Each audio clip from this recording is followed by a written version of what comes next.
Welcome to the I'm Book podcast. I'm April O'Leary, and this is the YouTube version of our podcast. To get the audio version, you can hop on over to Spotify or anywhere that you consume audio podcasts. We are going to jump into some really cool content, so stay tuned for our next guest. We look forward to connecting with you, and be sure to subscribe. And to start your author adventure, hop on over to o'learypublishing.com, where you can map out the entire process and see what writing a book would look like for you. Let's get started. I record. Welcome to the I'm Book podcast. I am so excited. I was just laughing with Robin Colucci right before we pressed the record button. And I said, hold on, we've got so much to talk about. We've got to jump into this episode. And so here we are. I am really thrilled to introduce you to Robin. And she has a wealth of knowledge and experience that she's going to share with you that none of our previous guests have shared. But we have this mutual connection, Mark Hirschberg, who was on a few episodes ago, and I'm giving a shout out to Mark here to say thank you for the connection and welcome, Robin, to the show. Thank you for having me, April. I am so happy to be here. And we're already having so much fun. I know, right? And so I'm just so curious. Tell me about your path into authorhood. Like, how did you start at the very beginning? Well, that goes so genetically, I have a lot of writers. Okay. In my gene pool, but you probably don't want me to go that far. Okay. There was a sperm and an egg. There's a writing pool. I mean, that's a better gene to have than inheriting like the gene of alcoholism or something, right?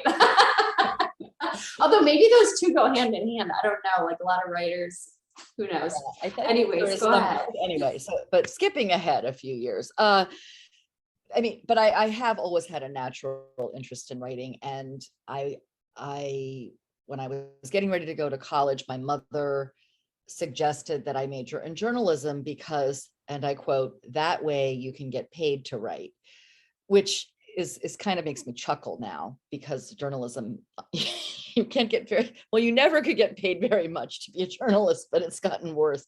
So but in the course of that journey, I worked obviously for my college paper in the literary magazine for my college, but then I was at the Washington Post as a news aide because I went to George Washington University. And when I was getting ready to graduate, the chair of my journalism department recommended me for a job with a New York Times bestselling author who was a buddy of his, who was looking for a research and editorial assistant. And that was my first introduction to working on books. And we did 3 books in 3 years, and it was really fun and interesting. He was an expert on espionage, and this was during the Cold War, you know, the other Cold War between the US and Russia, which was then the Soviet Union. So and so it was, you know, it was always in the news, and it was a big deal. And afterwards, he helped me get a job as a newspaper reporter, and I moved to Central Florida and worked for this mid-sized paper, which I'm not going to name because my next statement is how much I hated that job. Okay. And I really discovered pretty quickly that a lot of the aspects of being a journalist, I did not enjoy. Like some things I did enjoy, meeting lots of new people, learning interesting things. I got to ride in a banner plane.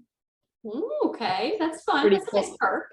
And just as an FYI, as we're flying over the Atlantic Ocean up and down the coast of Florida, I happened to ask, so what's this thing made of?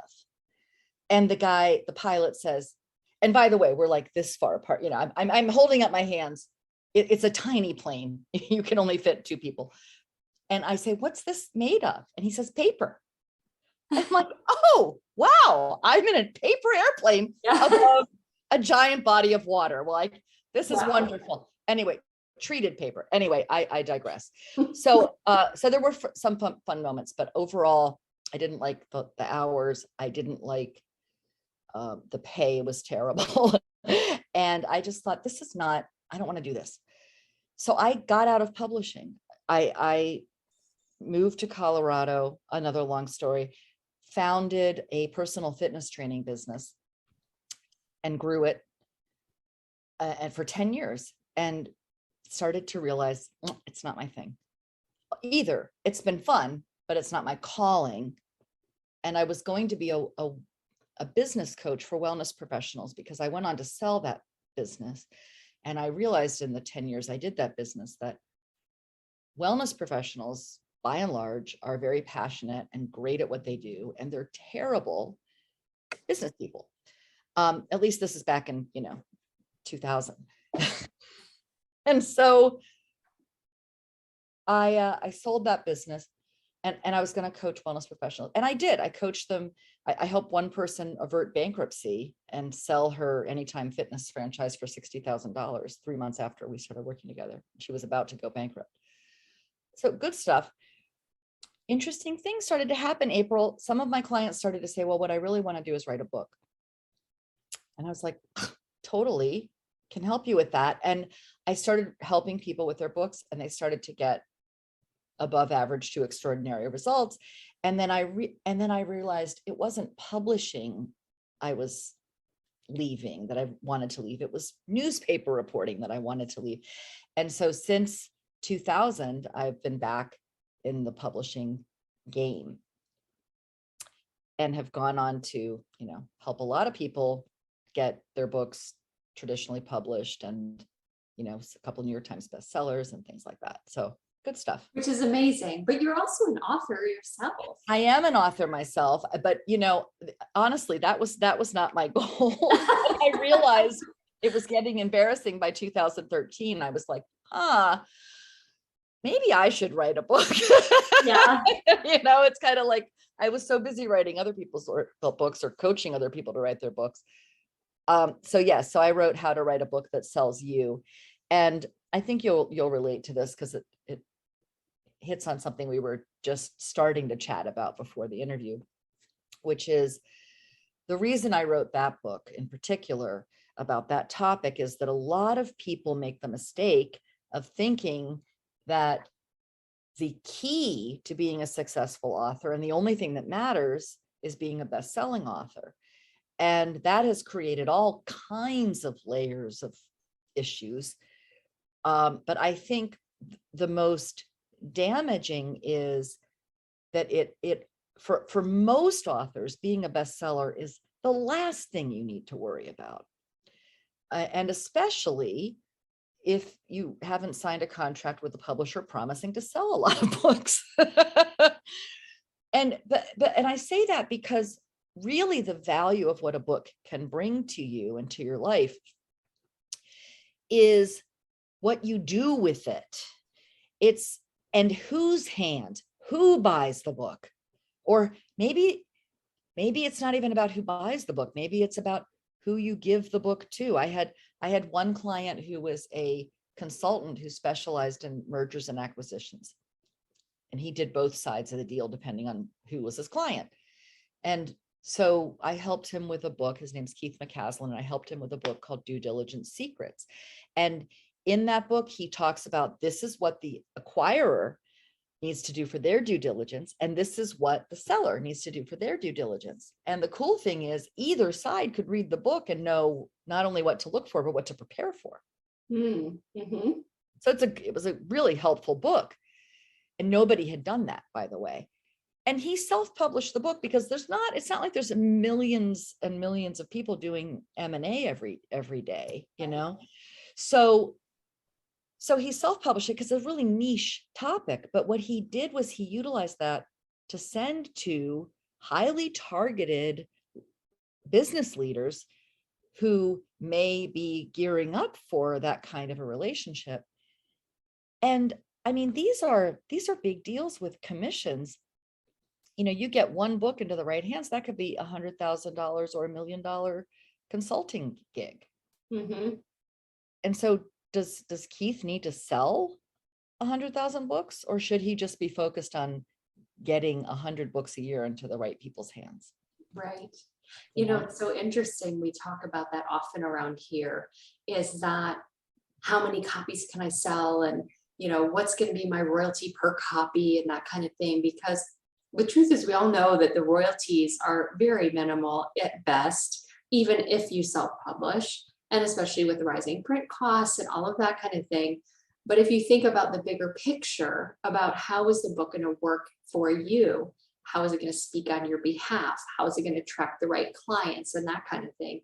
So with this gentleman that you mentioned, and he's self-published and he's giving out his book in the search for new clients, when should somebody differentiate their publishing to go towards self-publishing versus I really want to try to get a traditional deal?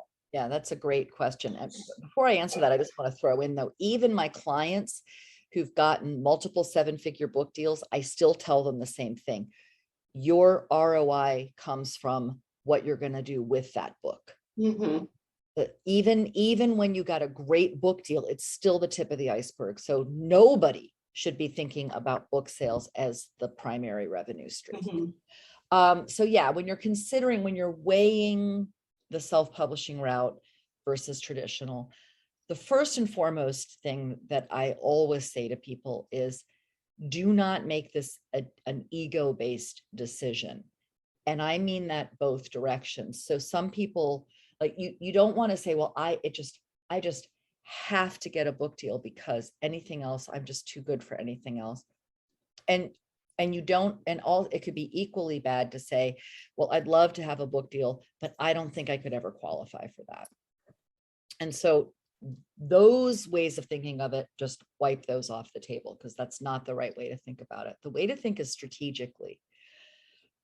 So I ask certain questions when I'm having this evaluation with people, and I tend to focus on how big your audience is currently, what you're willing to do to grow it if it's not that big, and how you're going to get those books into people's hands. So if you're in a niche topic like Keith was, and you're going to you can buy his book on Amazon, and it is selling, but the point is that's not why he wrote the book, right? Mm-hmm.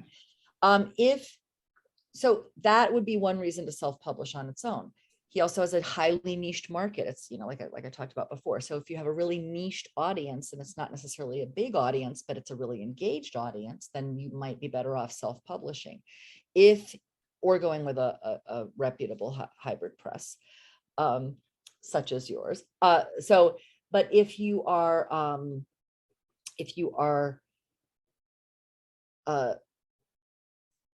you need to have, the other reason for self-publishing would be is if you're primarily, and this could go either way, but for a lot of people, like let's say you don't necessarily have a lot of evidence already that you can sell books, but your main way that you intend to sell books is through speaking. You'll get more money per copy through speaking because you'll sell it in the back of the room and you'll get all the money besides your print costs, which are rising, but it's still better than a publishing house royalty. A lot better. And right? some speakers that I know have been able to strike deals with the audience or conference or whatever, where they bulk buy the books, exactly, and distribute them, which I always think is the first option, because back of the room sales are cumbersome and it's hard, and it's great. You have to have team and stuff to do it. The other thing that's really clever that I've advised some of my clients to do, and this is, by the way, whether they have a book deal or not, because sometimes with a book deal, you can also negotiate with the publisher. Like if your intention is to sell a lot of the books through speaking, sometimes the publisher will negotiate with you and give you a good discount on those books, even equivalent to what a bookstore would get. And then like one thing I've advised my clients to do is to go to organizations and say, hey, I'll come speak for free if you buy 100 books. Mm-hmm. Yeah. Right? And because especially this works really well for people who do corporate coaching or corporate consulting, because then not only have you sold books, but now you get a chance to go in there and demonstrate what a kick-ass coach you are and what an amazing consultant you are, and you can provide value, and then you can turn around and sell them the next up level, and it makes your appearance as a speaker coming in with a book that every attendee is getting that book, it automatically up levels the perception of the value you have. Exactly. And so they're already invested And then when you deliver value at that workshop or whatever it is that you're doing in exchange, then they get a taste of what you can do. And, you know, to be in the belly of the beast of a whale that you'd like to land is, you know, a good way to. I love that term. That's great. So in the realm that you play with your authors, and you're really expert in getting those traditional deals and very well connected in that traditional publishing industry, which largely to most aspiring authors is a total mystery. You know, how does it work? How can I get that coveted deal? I've heard that I need to have this many email subscribers, this many Instagram followers, this many Twitter. Like, is it even worth trying to get a deal if I don't have X amount of A, B, and C? You know, so how would somebody sort of say, you know what, I might be able to try to land something or work with someone like you? Like, how does that all work? Yeah, it's a big question, but we'll break it down. Questions. Yeah, it is. I mean, and it is, it's. Well, what would be step one? Step one for somebody. Yeah, so step one is actually, even before you decide a publishing route, because this often can dictate the route, is to figure out what I call is the clear saleable concept for your book. And that, in order to know that we have a clear saleable concept, we're checking 3 boxes. One is that this concept is aligned with you. First and foremost, it's aligned with who you are, what you want to say, what your current expertise is, and where you're going next.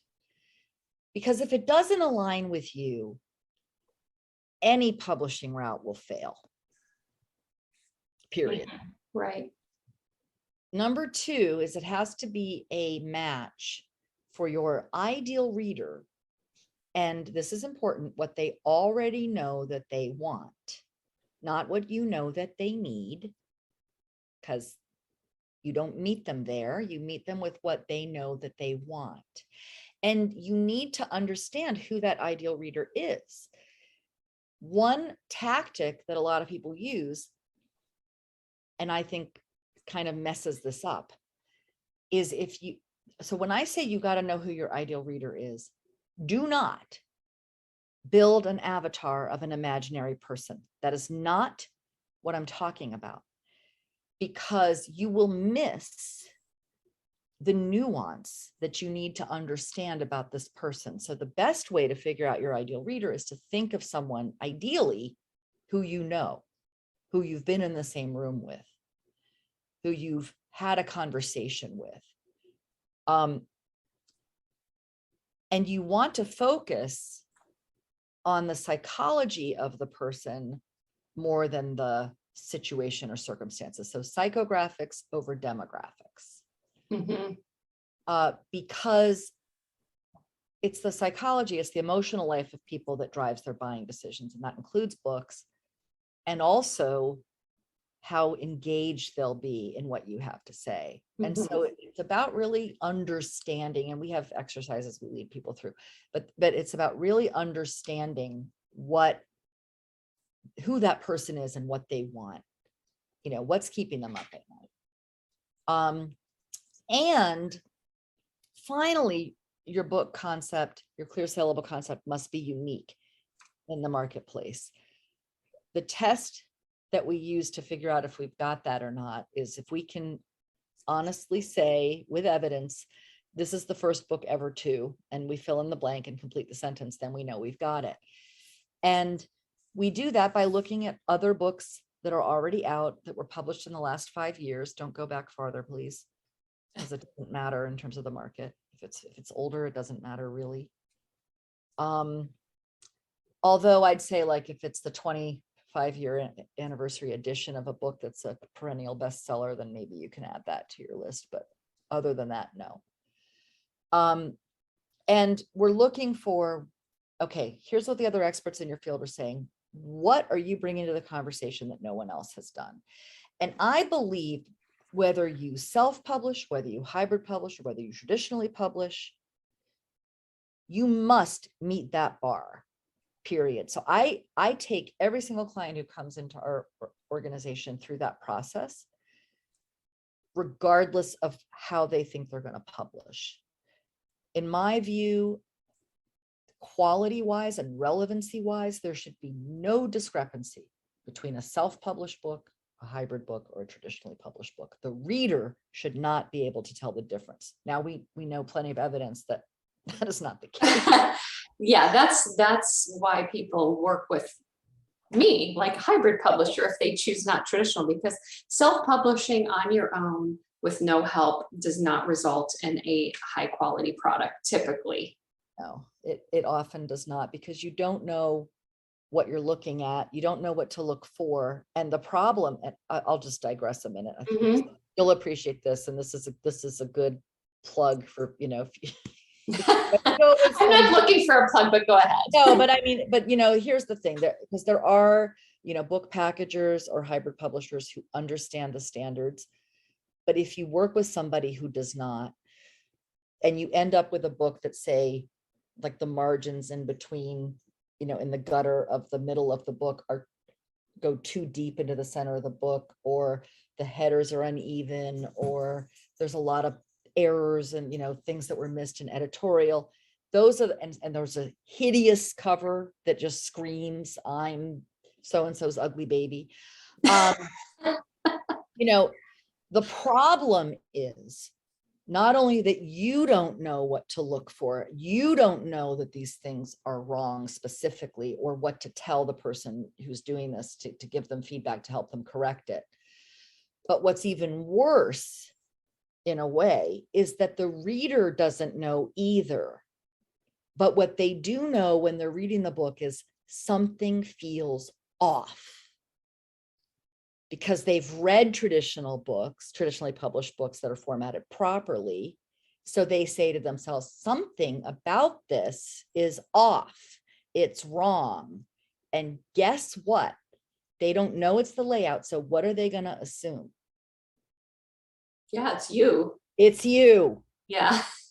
Okay, so anytime you think about skimping on self-publishing, or like, if you're going to go with anybody to help you with your self-published book, go to the books, you know, go to your shelf, get some traditionally published books, ask to look at some printed physical copies of books that they've done, and you compare, contrast, and if that book looks radically different as far as quality, then you know you can't go with that person.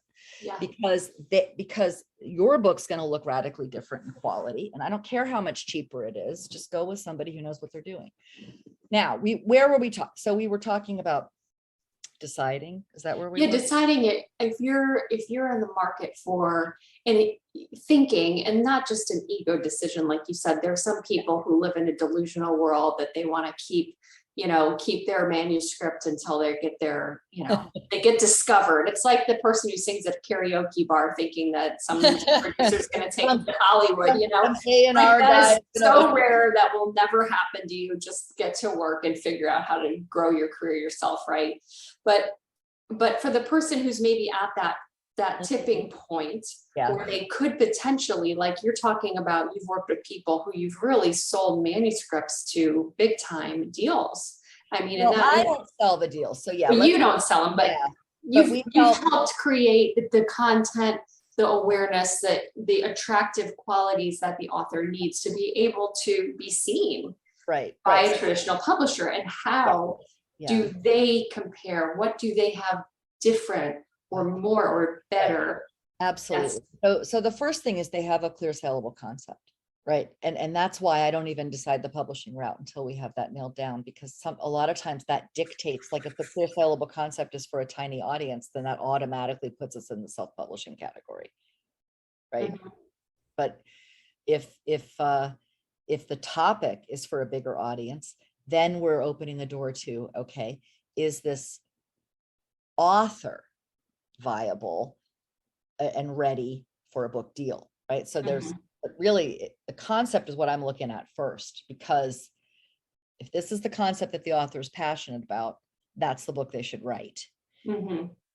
Now, the publishing route is secondary, but if the concept matches a mass market audience that we can clearly identify, which we already have identified through the ideal reader exercise, and if the author can demonstrate that they can sell books in a sufficient quantity, for it to be worth it to the publisher, then we can go for a book deal. How would we demonstrate that? Now, great question. It varies. So when people say things like, well, your email list has to be a certain size, or you have to have this many followers on Facebook, or whatever it is, this many Instagram followers, actually, those numbers are arbitrary. It's about the package that you put together. And it's also, it also depends on what your topic is. So I'm going to have to stay at this 10,000 or 50,000 foot view. We can't get into the really minuscule stuff, but just some of the bigger ideas to be aware of. If you're writing about health, fitness, medical, or self-help, that's the highest bar for platform. So yeah, if you want to write a fitness book, it'd be good if you have several videos with several million views, right? Or if you've done a big TED talk that was very popular, or, again, multiple millions of views, or if you, have 250,000 followers on your Facebook page or more, or 1 million followers on your Facebook page, or 100,000 names on your email list, because those are the most competitive categories. Now, they also tend to pay good advances too, right? So if you can cross that bar, you're probably looking at multiple 6-figure advance, or even in the 7 figures. And we've had clients do both in those fields, but you better have a really big, solid platform. And I'm not joking about this. So don't tell yourself you're going to be the exception, because you're not, right? It's so competitive. Now, alternatively, writing in the business leadership space is a much lower bar. And you can have a pretty good shot at getting a deal if you can demonstrate that you have avenues to be able to sell books. And frankly, they're pretty happy if you can give them enough evidence that they'll look and say, yeah, I think they could sell 5,000 to 10,000 copies the first year. Very likely to get a deal. Versus self-help, they want to sell 100,000 copies the first year. Mm-hmm. So it's just harder. Yeah. But in the business space, if you can demonstrate you can sell 5,000 copies the first year, you're very likely to get a deal. Now, your advance is also very likely to be closer to $30,000 than $300,000. Right. But you get that gravitas, you get that book deal. And I think that when it really comes down to it, it's not about dollars and cents. It's about prestige. Yeah. And nothing beats a traditional book deal for prestige, and probably, for the foreseeable future, nothing ever will. Mm-hmm. And sometimes that really matters, not just to the author, but to how the author wants to use the book. True. Now, let me ask you, with a traditional deal, because I'm sure many of our listeners are thinking of this now, if they were to get a traditional deal, which of course, if you get the advance, let's just say you're a business leadership author, you get the $30,000 advance, that's against your royalties. Mm-hmm. Yes. So yeah. You're essentially paying the company, whoever your publisher is, back. So the first 30,000 in royalties goes directly back to the publisher. And then from there, how do those splits usually work? Yeah. So from there, I think it's like, I think the author gets like 10 to 15% of the net, like after the discount to the bookstore. So it's not very much. The reason why it goes this way, and what most people don't realize, is that most books do not earn out their advance. So most publishers who sign an author and they pay that advance, they don't get it back. They don't get it all back. They might get some of it back, but they don't get it all back. And so basically the royalty after the advance is paid is lower to offset the losses, because the author doesn't owe the money back to the publisher either. Right. Right. And so the publisher, actually, I was reading an article by an agent recently where he said that if publishers weren't paying advances, they could probably afford a 45% royalty on the net. Mm-hmm. But because they are, that's why it's so low, because Right. the books that And- do earn out have to pay for the ones that don't. Right. And so the rights that the author has or does not have, and this is one thing we talk about as well, if you choose to remain independent and work with an independent publisher or do it yourself, you have a little more autonomy on, your author costs to get your copies are usually pretty cheap. And you can do whatever you want, make courses from your books or make a workbook or whatever. Does traditional publishers, do they hold any? No, you have total freedom to do that unless it's specifically negotiated that you're going to share that. Like sometimes I think Harper Business sometimes like offer, offers to like help promote a course in exchange for getting a share of the course. I don't know. There's probably other publishers who do it too. But no, they're just buying the license. And this is important too. You're not selling your copyright. You're selling the license to publish your copyrighted material, and you always retain the copyright. And that's important too. Don't sign away your copyright to anybody. And so no, it does not prevent you from, but you hire a lawyer to carefully go through your publishing contract. Yeah.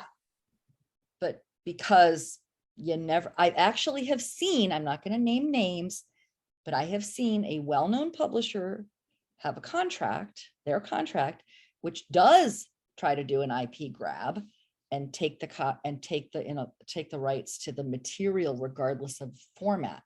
It's an unusual thing. I've never seen any other publisher do it, but you all would have heard of this publisher. So just have someone, not someone, a Not your next door neighbor. a literary specialist attorney read your contract. And this is especially important if you have a business already where you share information that's also in your book. Yeah. So key. Yeah. So but if you have the right help and what we do, we don't sell anything to anybody. What we do is we help people formulate a concept and a book proposal, which is like, let's say we look at it and it's like, oh my gosh, yes, this is a perfect topic for the mass market. And yeah, let's go in the middle. Let's say, your platform could use some work, but we think that in the few months it's going to take us to do this proposal, we can give you some coaching and we can get you in position, you'll be ready. Mm-hmm. That's actually a very common Mm-hmm. scenario for us. And so far we have 100% success rate putting our clients with agents who go on to sell their books, or they That's get amazing. in a good That's a good segue here, because I know that we have people that are thinking like, how the heck do I get in touch with Robin? What can I do? What can I do? Like, what's step one? I'm actually thinking, I have a book idea. I know I have a publishing company, but maybe I should be telling you what my book idea is. So, so what would be their step on connecting with you, and who are the people that would be the best fit for you? Yeah, I would say great questions. I have a website, robincolucci.com, and we have a little get in touch button. And we also have an application on there, and that's the best way, because when you fill out an application, we can tell, a little bit ahead of time. First of all, if the book that you want to write is even in our wheelhouse, like we don't tend to do memoir, and we don't do fiction, right? So if you're not hearing this and you fill out an application, we probably would send you a very friendly email saying, sorry, we're not a fit for you, but here's a place you can look. But okay. And so I would say go to the website and fill out an application. And we'll be sure to put her website is going to be in the show notes. So be sure you check the show notes, get to Robin's website, read through it, see if it's worth where you're at, and to, submit an application. I just love that as an author today, there's so many different paths you can take. And for me, I feel like we're at such a really blossoming period for writers, because if you think about even 20 or 30 years ago, there wasn't as much availability, the technology wasn't there, there wasn't that opportunity to become an author, even if you didn't have a platform yet. And so today I feel like if you're sitting here thinking I should write a book, or someone's told me I should write a book, there's really no excuse to not. Absolutely. I agree with that 100%. And if you feel like you should write a book, then you should. Yeah. If you are looking for a traditional book deal, there are certain criteria, but it's different for every person, like I was saying. And sometimes we take people on who just, maybe we need to have them tap into their network more, because they know some people who have big audiences, even if they don't, or maybe they need to get out and do more speaking, or maybe they need to get out and do more media, or start their own podcast, or whatever it is. But based on what they want to do and who they want to reach, we also coach them on how they can grow their platform, quickly or not quickly, right? Sometimes I'll say to somebody, you know what, go do this for a year. Yeah. Get some momentum and come back, because I love you and I love your idea. Yeah. So one thing to always keep in mind is, I was having lunch with Michael Larson. This is like 20 years ago, and he's a pretty well-known literary agent. He represented the whole guerrilla marketing suite of books.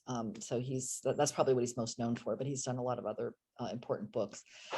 And we were having breakfast, and I said, Michael, tell me something. I said, what is the biggest mistake that you see authors make?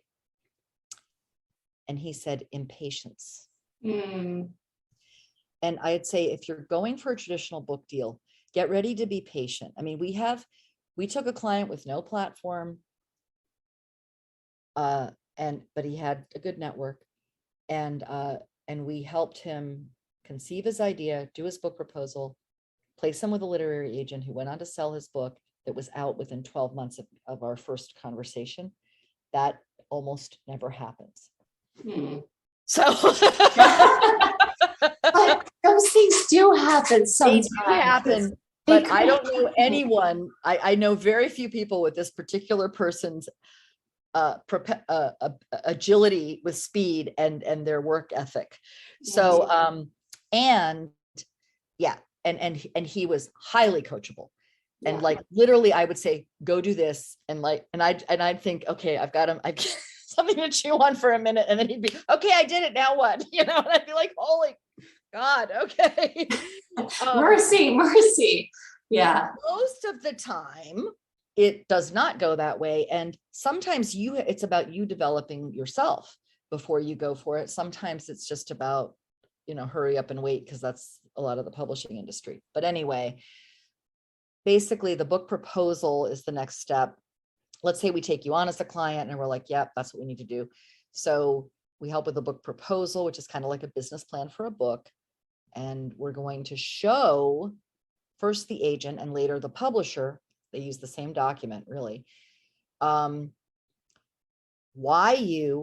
this book, why now, right? And how is the publisher going to earn back their investment in you? And basically it comes down to, and I've written about this in my blog, you got to do two things. You've got to build excitement and remove doubt.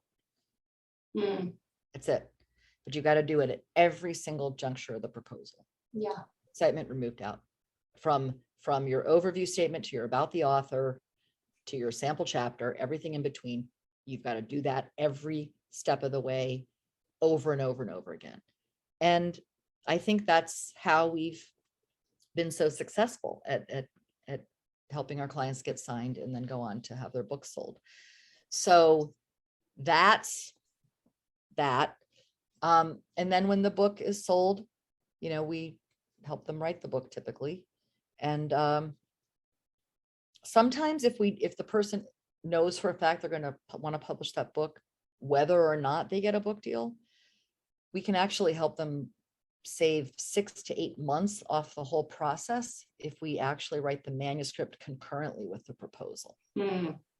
And so sometimes if they know, they're like, I'd love to have a book deal, but I want this book no matter what, then I recommend, all right, let's build them both while we're flying, and we can accelerate generally not just the proposal writing process, but also from proposal to publishing.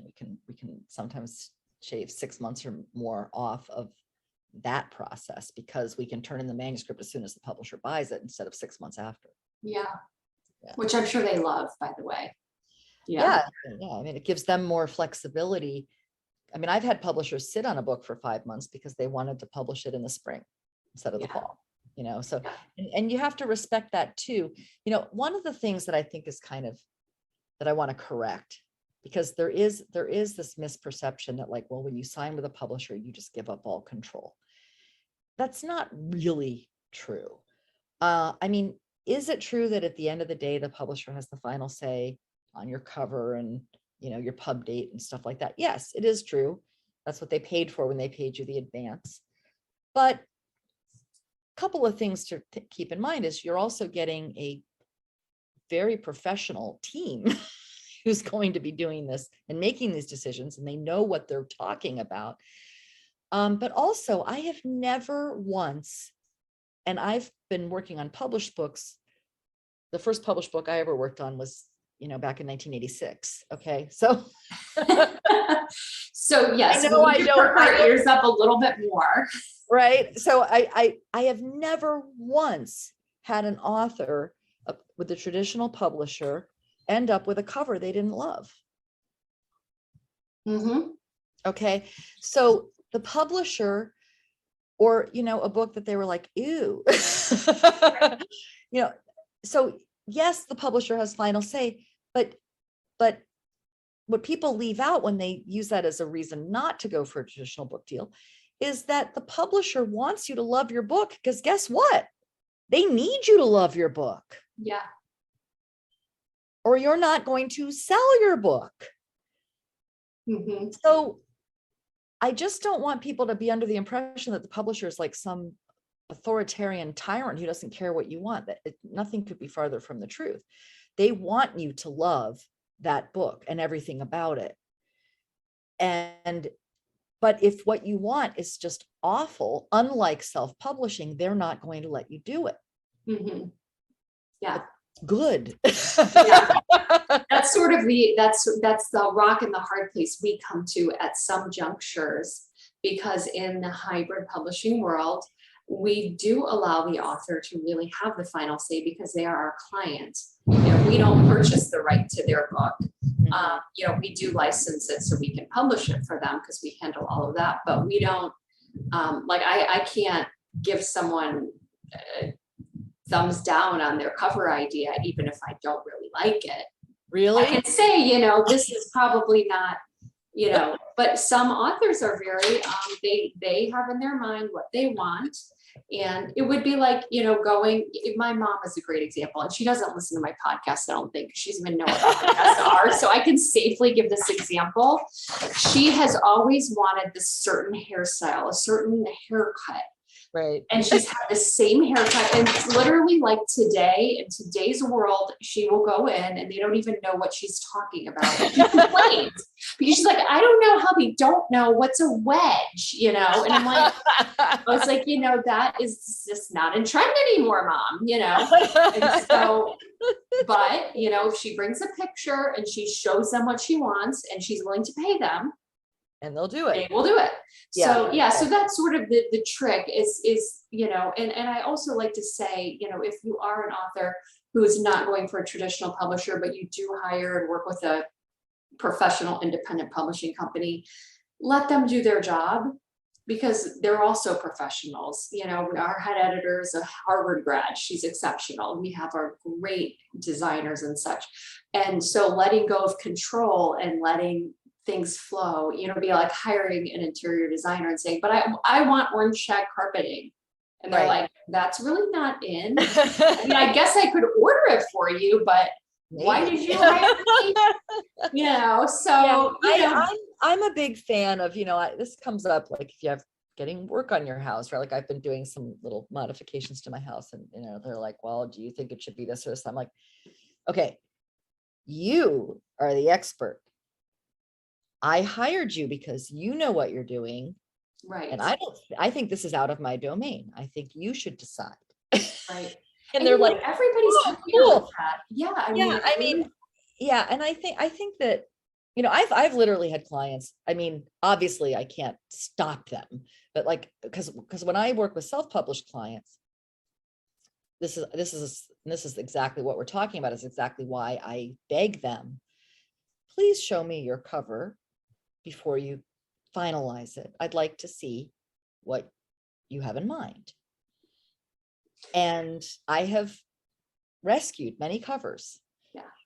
The cover's so important. But sometimes they've not shown me, or they've gone on without circling back. I don't know, maybe they thought I didn't mean it. I don't know. And it's been like, ouch, right? But yeah, it does. I think that it is important to work with the expert and come to something that you can both agree, because really there is a big difference between a professional looking cover and a self-published looking cover. And I think even people who choose ugly covers know this. I feel like we have definitely given a lot of food for thought today. This is yeah, it's like covered a lot of ground. I can keep talking about. I could keep talking. I could keep going, and there is just so much nuance to publishing that most people just don't realize goes into the entire process of publication. I'd like to also point your listeners, if you don't mind, because I have a blog. Please. I've written, it's on my website, and you can find it. It's just robincolucci.com/blog. And I also have a podcast called The Author's Corner. And so I would encourage your listeners to check those out, because I've written a lot of articles about the publishing industry, about agents, and about do's and don'ts, and just like how to, like 6 things you should never say to an agent, right? Or how an agent gets paid, and and you can learn a lot about what to watch out for, like what's illegitimate, what is legitimate, because there's also a lot of scam artists out in this industry, unfortunately. And so a lot of my articles will help alert you to things that you should be aware of, that could be potentially disadvantageous to you and and unfair to you, when you just because you don't know better. Yes. So I'd really encourage your listeners to also check that out, and of course feel free to do an application. I think that is amazing, and so much. Thank you so much for being a part of the podcast today, sharing your time and your information, your expertise. 20 years of doing what you're doing. Not to mention all of your experience before that, even into the 80s, which is amazing. I mean, the world has changed so much since the older I get, the less I like to admit how many years I've been in publishing. Right. Yeah. Well, we're getting younger. We're younger than our grandmothers were at this age. That's what I say, rocking chair yet. That's but true. Thank you so much. And all of your information will be in the show notes. Thank you again for being part of the podcast. And join us next time to learn more about publishing and how you too can become an author.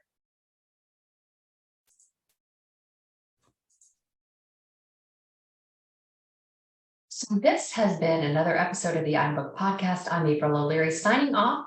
Be sure to hop on over to o'learypublishing.com to start your author adventure and see what writing a book could do for you in your profession, in your career, and what doors it might open.